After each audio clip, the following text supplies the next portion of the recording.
여러분들 전공했는 게 다 나와요. 이 책이 지금 정신분석학 소론하고 요게 거의 핵심이 지금 다 들어가 있거든요. 정신분석학 소론 요 부분이 사실은 이 책의 핵심 부분이 다 들어가 있고, 그리고 근데 오늘 박수희 선생님 안 오셨네. 주말에 바쁘시다 했었어요. 아 그래요? 모르는데 그랬어요? 펜서가 많으시고. 다음 주에 이번 주가 그렇다는 거.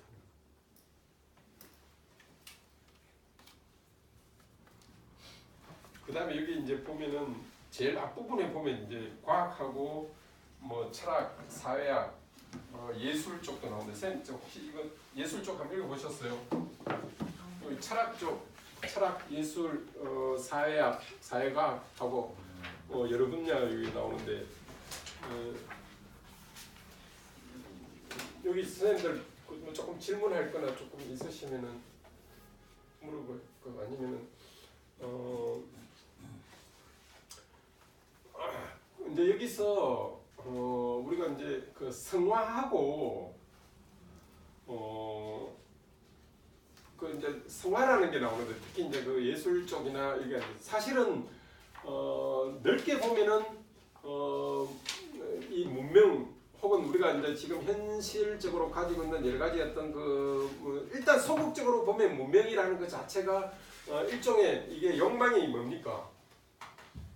욕망 충족이 이루어지지 않아서 그 방식대로 이제 욕구 충족을 하기 위해서 나온 것이 아주 1차적으로는 문명의 어떤 이 바로 그런 데서 나온 결과물이라고 보는 거죠.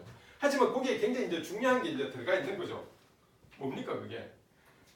성화됐다고 보는 거죠. 우리 어떤 기본적으로 그러니까는 여기서 갖고 있는 어떤 욕망 충족이라는 게 이제 우리가 이제 그 본능에 들어가면 나오는 게 이제 행동 충동하고 욕망 충족이 있지 않습니까? 행동 충동이라는 거 이거는 보통 뭐 우리가 보면은 막가파들 왜 아니면 그 옛날 그 무시무시한 막가파 말고 보면 우리 왜 뭐 술 먹고 뭐 이런 거 하면 보면 막가파 행동으로 많이 하지 않습니까? 그게 이제 1차적으로는 이게 이제 행동 충동으로 나타나는 거죠. 본능에서 이드의 어떤 행태에서 나타나는 거고. 두 번째는 이 욕망 충족이 이드의 단계에서 이루어지고 있는 어떤 이 욕망 충족은 굉장히 단순한 거죠. 본능 충족. 말하자면은 어떤 대상에 적혀 있는 방식. 대상이라는 게 1차적으로 뭐 어린아이들한테는 일단은 생존이 중요한 거니까 먹는 거라든지 뭐 아니면은 이렇게 고에 준하는 어떤 방식 아니면 배설이라든지 뭐 그런 어떤 방식이 그래서 이제 뭐 구강에서 이렇게 발달되는 어떤 형태로 어린아이일 때는 그 입에 넣는 어떤 방식이 어른이 됐을 때는 술 마시는 거나 담배 형태로 나타나는 게 뭡니까? 결국은 이 충족되지 않는 그러니까는 자아나 이 슈퍼 자아에서 성화된 어떤 방식으로가 아니라 이렇게 제어되고 중화되고 조화된 방식이 아니라 그냥 변형화된 그 담배 피우는 것도 그렇게 보죠. 프로이드가 담배 피우는 거라든지 아니면 술 빠는 거라든지 술병 빠는 거라든지 뭐 이런 어떤 그 방식들이 그러니까 어린아이 어떤 형태로 유지를 할 수 없으니까 형태를 변화시켜 가지고 이제 담배를 피우는 거라든지 아니면 그렇게 술병을 빨는 거라든지 이렇게 어른의 어떤 형태로 드러난 거. 그건 아직도 프로이드가 보기에는 이 유아 형태를 벗어나지 못했던 어떤 그런 어떤 욕망 충족의 어떤 그런 단계라고 보는 거죠. 근데 이제 우리가 문화나 예술에서 나타나는 것들이 1차적으로는 이런 어떤 욕망 충족이 이루어지지 않은 형태로 나타났지만 그건 이미 거기에 아주 중요한 게 들어가는 게 이제 성화됐다는 거죠. 성화. 말하자면 우리가 예술 작품 그 자체가 근원적으로는 예술가 자체가 가지고 있는 어떤 기본적인 갈등이라든지 욕구들이 아직 충족되지 못한 상태에 있지만 개인적으로는 그러나 그게 사회적이나 그 전체 결과적으로는 그게 성화된 어떤 단계로서 나타나는 게 바로 예술이라는. 그래서 이제 그 해방이라는 게 나와요. 이거는 막시즘이 이야기하고 있는 어떤 해방과는 다른 방식으로 지금 프로이드가 이제 해방이라는 어떤 이야기를 하는 거죠. 그러니까 그런 단계에서는 이 기본적으로 가지고 있던 여기 이제 부속적이고 뭐 어떤 욕망에 충족적이고 이런 단계와는 다른 단계에서 그 해방의 어떤 그 가능성이 이루어진다. 그게 바로 예술의 어떤 형태로 나타나는 거. 그는 바로 인간이 가지고 있는 이 기본적인 정신 기제가 그걸 하나의 성화된 어떤 형태로 나타나는 거다. 그래서 이제 그게 이제 여러 형태로 나타나는 것들이 문화 속에서 이렇게 나타나 있는 그런 거다. 이렇게 해서 개인적인 어떤 그 출발점 자체는 다른 욕망 그리고 욕망 충족과 비슷하지만은 궁극적으로는 예술에서 나타나는 거나 거는 이미 어떤 단계에서 성화된 어떤 단계에서 나타나는 거다. 근데 그게 왜 성화된 단계에서 예술이 해방을 한다는데 우리한테 그때 해방은 뭐 어떤 의미입니까? 여러분들 텍스트 읽었죠? 예, 뭐 어떤 의미에서 해방이에요? 쌤 텍스트 읽으셨는데 꼭 반지로 예, 그러니까 뭐 어떤 의미에서 해방이에요? 뭐를 해방시켜 준다는 거예요? 뭐지?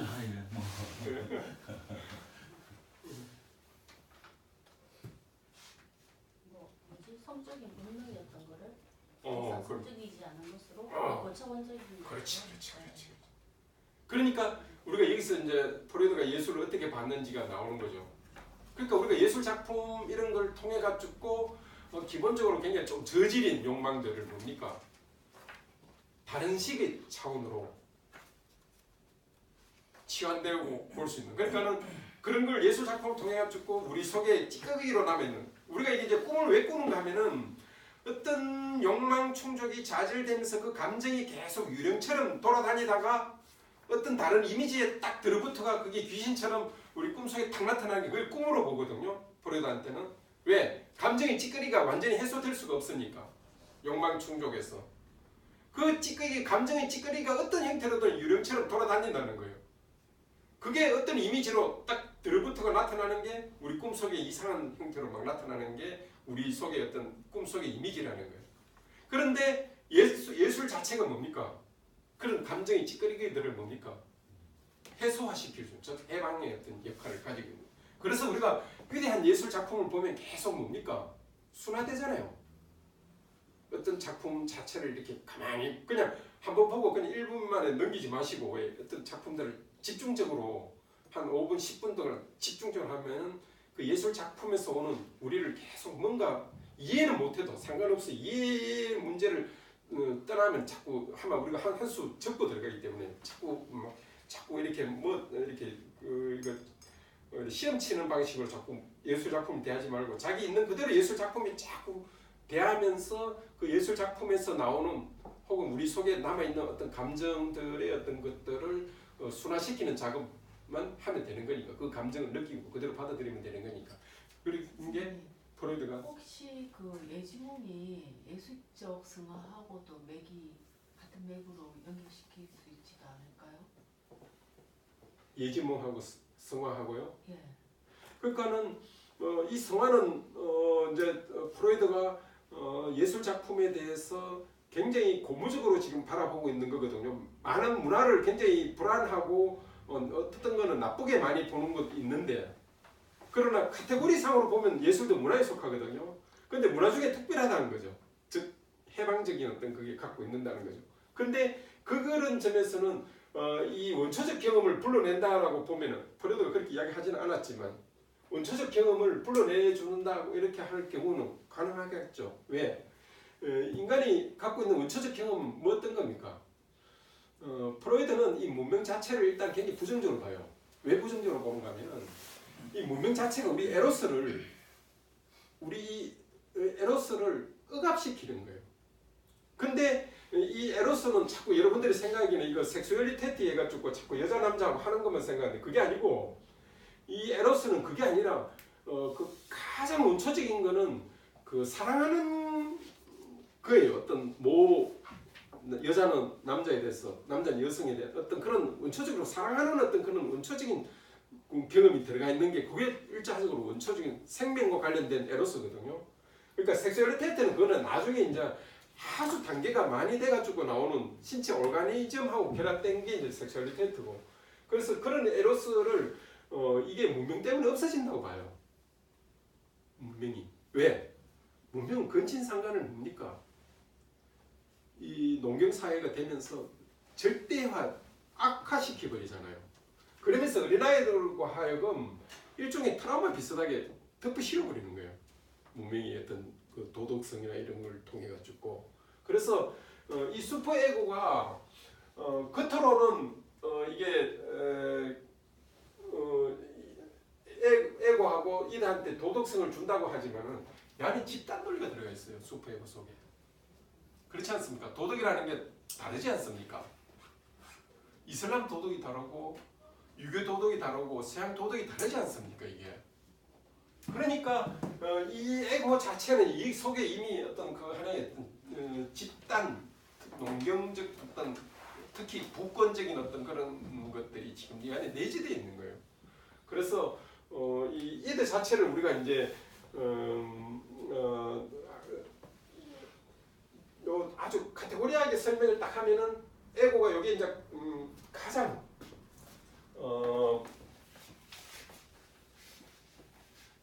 우리가 현실적으로 잘 산다는 것이 좋은지 안 좋은지 잘 모르겠어요. 저는 이게 이제 그림으로 그리고 보면 요런 게 아마 프로이드가 이상적으로 생각했던 거일 거예요. 아마 에고 그리고 이제 슈퍼 에고 여기 이제 이드. 왜냐하면 이게 이제 이 에너지가 가장 강렬해야지 현실적으로 조화롭게 이게 두 개를 다 통제하고 중앙 통제화의 역할인데 여기서 이게 이제 강력한 에너지가 이렇게 다 집중이 되면은 현실 생활도 잘하고 사람들하고 관계도 조화롭게 잘 이렇게 하고 하지만 그러나 그거는 우리가 이렇게 다른 방식으로 보면은 일종의 부르주아적 사고유 방식인 거죠.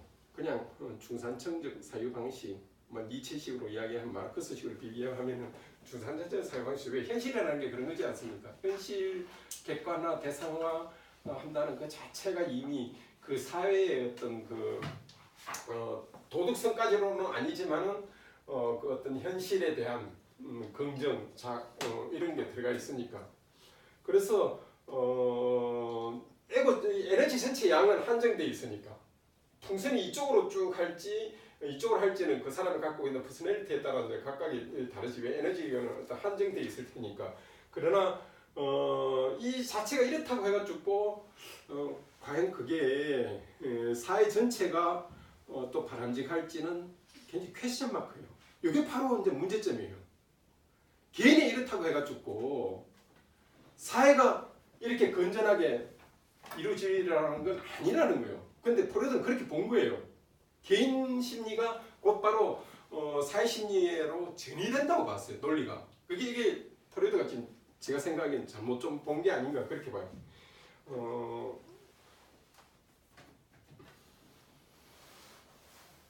예, 쌤. 제가 그래서 아까 쌤 그것도 저는 이해가 돼요. 쌤 질문하신 게 이해가 되고 또 부분적으로는 이렇게도 해가지고 쌤 설명도 좀 가능하고 그래서 이제 우리가 이들을 이해를 할 때 이제 그 어떤 원초적 경험 우리가 그래서 여기서도 아마 우리가 이제 이 텍스트를 읽어봐서 아시겠지만은 이 조금 상당히 아들러하고 그 융에 대해서 굉장히 비판적으로 이야기를 많이 해요.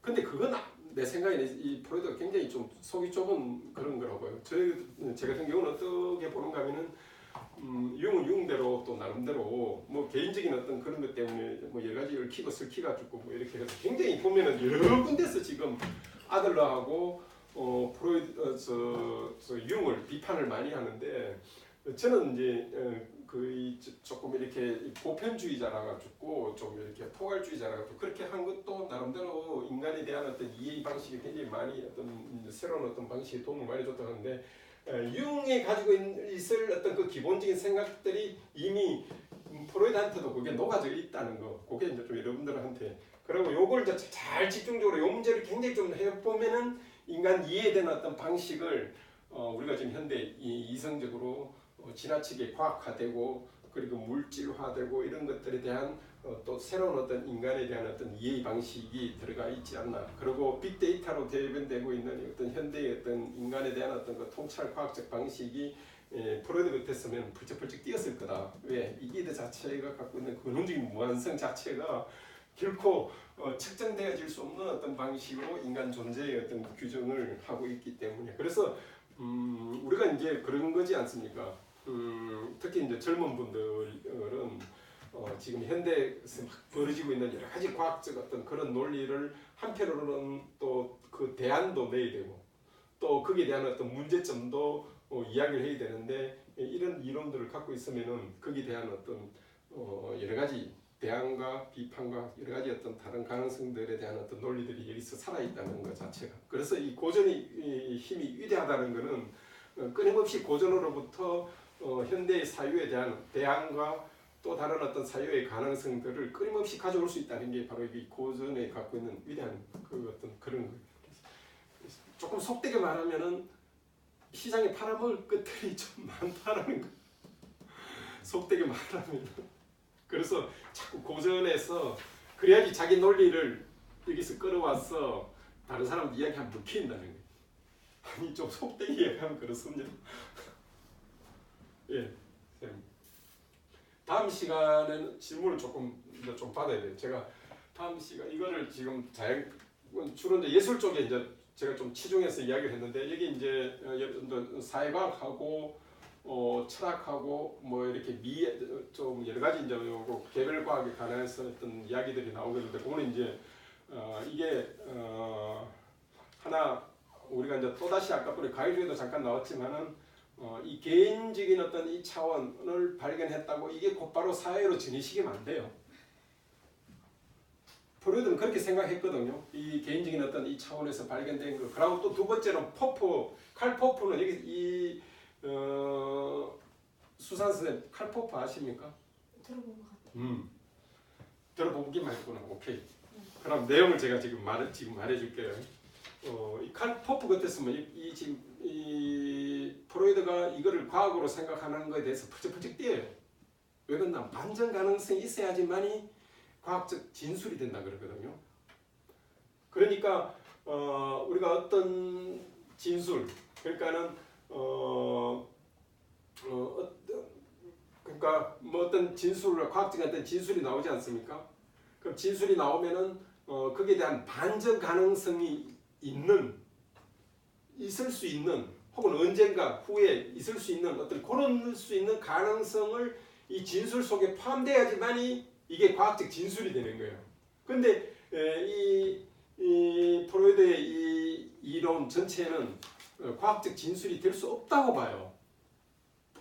칼 포프의 생각으로는. 왜 그런가 하면은 이제 내가 꿈 이야기를 이렇게 하지 않습니까? 내가 늑대 인간의 어떤 이야기가 나와가지고 이제 밤에 꿈에 하얀 늑대가 이렇게 뭐 다섯 마리, 여섯 마리 뭐 이렇게 나오는데 그걸 이제 꿈을 이제 분석을 이렇게 제가 이야기를 쭉 하면 여러분들이 이제 그 의사로 생각하고 여러분들이 제 꿈을 분석을 이렇게 하지 않습니까? 분석해가지고 여러분들이 내가 분석을 받으면서 내 꿈 이야기를 이렇게 할 때 내가 동의를 하면은 여러분이 의사죠. 여러분한테 내가 동의를 하면은 그러면은 프로이드는 봐라 맞잖아. 그렇게 하고.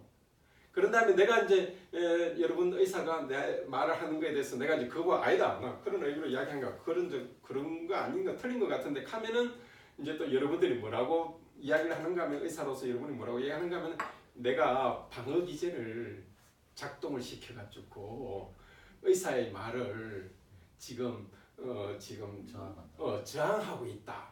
그것도 봐라 맞지 않느냐 하는 거예요. 프로이드는. 그러니까 칼 포프가 보기에는 이건 과학이 아니다는 거지. 그런 식으로 된 거예요. 왜냐하면 두 분 다 맞다 해도 과학적 진술, 아니다 해도 과학적 진술 이렇게 되어버리니까는 이 전체가 반전 가능성이 포함되어질 수 있는 방식의 과학적 진술이 아니라고 칼 포프식으로 이제 되는 거죠. 그러나 이게 우리가 이제 체험적으로 가능하지 않습니까?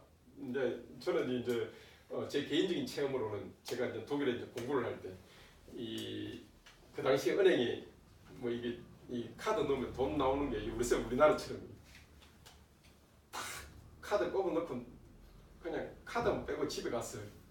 돈은 놔두고. 이게 실제 있었던 일이. 저도 안 바꿔 적 있어요. 그 외국 유학생한테 그 돈 그 5만 원, 10만 원은 엄청나게 큰 돈이거든요. 왜냐면 맨날 돌아오는 돈이 똑같으니까 매달. 집에 가보니까 돈이 없어. 가만 생각하니까는 카드만 빼갖고 온 거예요. 근데 제가 이제 그 당시 뭐 그런 거는 막 뭐 복잡한 일들이 많고 막 이래가지고 무조건 공부 위에는 이짝 하는 생각이 막 이렇게 이제 프로이드식으로는 어떻게 이제 그게 이야기가 되는가 하면은 어떤 그 이제 프로이드 정신분석 인문에 이런 이야기가 나와요. 제가 이제 그 이야기를 개인적으로 이제 보충 설명을 또 하나 하면은 프로이드가 이제 정신분석 인문에서 이제 어떤 예를 또 하나 드는가 하면은 두 부부 이야기를 들어요. 근데 그 한 부부가 남편하고 아내가 처음에 관계가 냉랭했어요. 근데 자기 아내가 자기 엄마가 굉장히 아플 때 자기 아내가 가서 막 헌신을 다 해가지고 그 간호를 하고 있는 걸 보고 남편이 너무 감동을 해버렸어요. 그러고는 이제 이 남편이 자기 아내가 줬던 그 책을 그 이전에 선물로 줬던 책 아무리 찾아내켜도 찾을 수 없었는데 그 광경을 보고는 바로 자기 책상 두 번째 책상 서랍에서 탁 꺼내가지고 그 책을 탁 꺼내가 찾은 거예요. 그러니까 이 관계가 냉랭했을 때는 그 선물 준 것조차도 그냥 싫은 거야 막.